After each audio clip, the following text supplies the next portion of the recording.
Hello. I'm going to be talking about the madness that seems to have gripped the country with regard to the Omicron version of the COVID virus.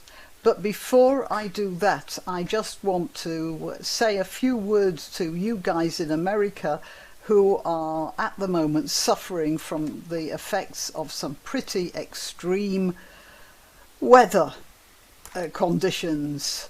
I know it's in several states, but I've been reading especially about the plight of Kentucky, which, according to the Telegraph, there's a 200-mile trail of destruction in the wake of just one. There have been several tornadoes, but apparently one of them could have done a 200-mile journey across the country. I mean, that would have sliced Britain in half. It's difficult to imagine that.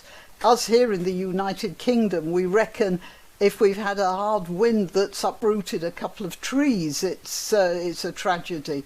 And it's very difficult for us to imagine the power, such power, of nature in such a fury.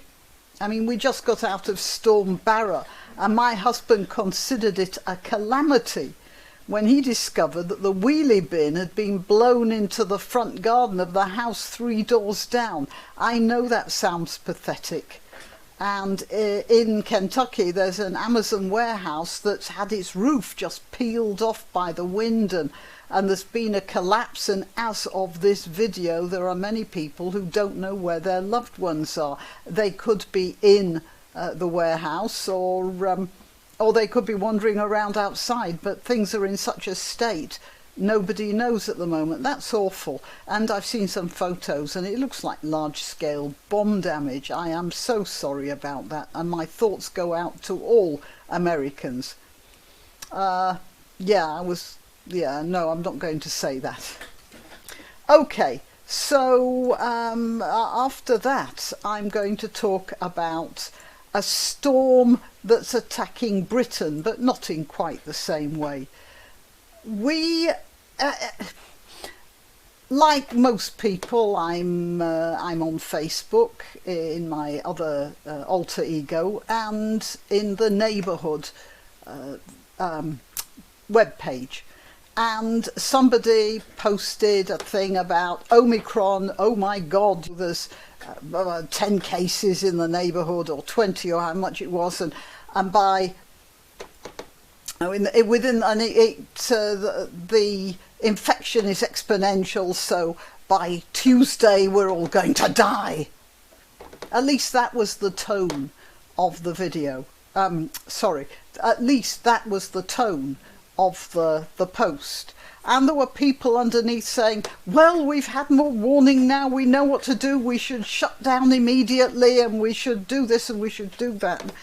And I posted I consider a more measured analysis, in which, according to, well, you see, I didn't quote the World Health Organization because, quite frankly, that lied to start with, so I don't reckon that's an authority in any way. But there are a couple of respectable doctors on the internet who have been doing the analyses, and I've been watching them, and so I said in my post that it's not nice, and it's going to cause some people trouble, and probably it's going to cause me more trouble than most, but in general it's not as bad as the original versions, and we should all just cool it.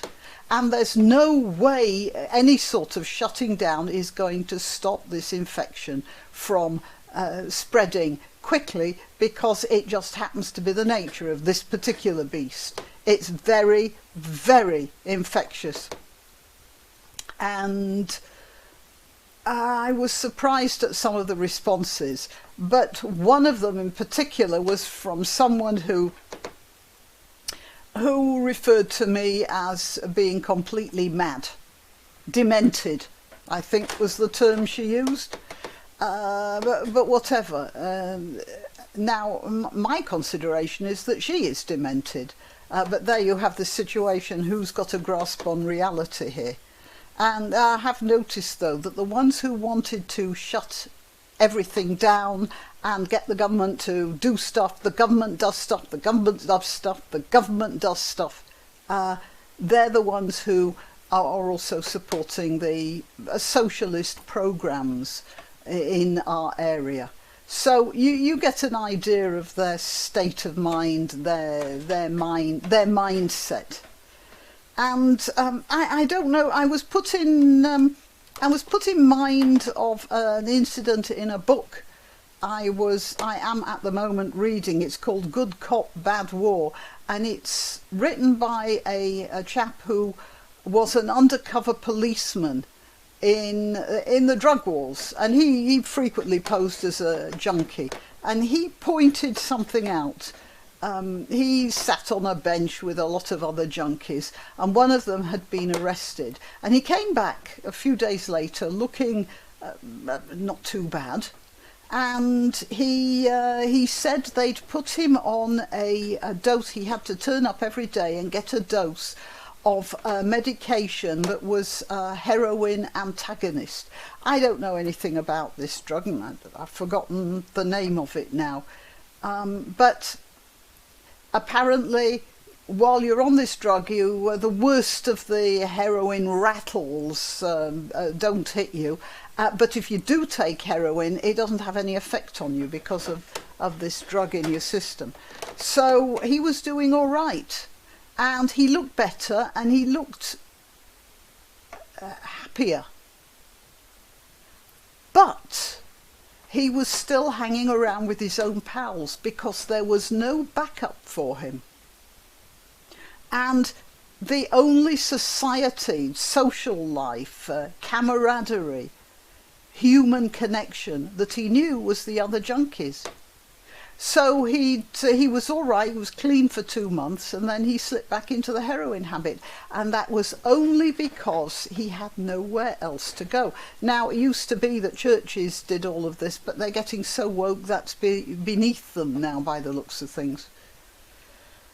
But what I thought of when I read this was that we have basically a semi-socialist society in Britain. The government backs you up in various ways. It's got its safety net. It sort of catches you if you're unemployed. It provides you with medical assistance if you need it. I mean, it's a comfortable sort of framework for anyone to live in. But there is only so far that can take you. Now, socialism will look after your physical needs, and I'm not saying that's unnecessary, but what I am saying, it can't provide for your heart. That's the problem.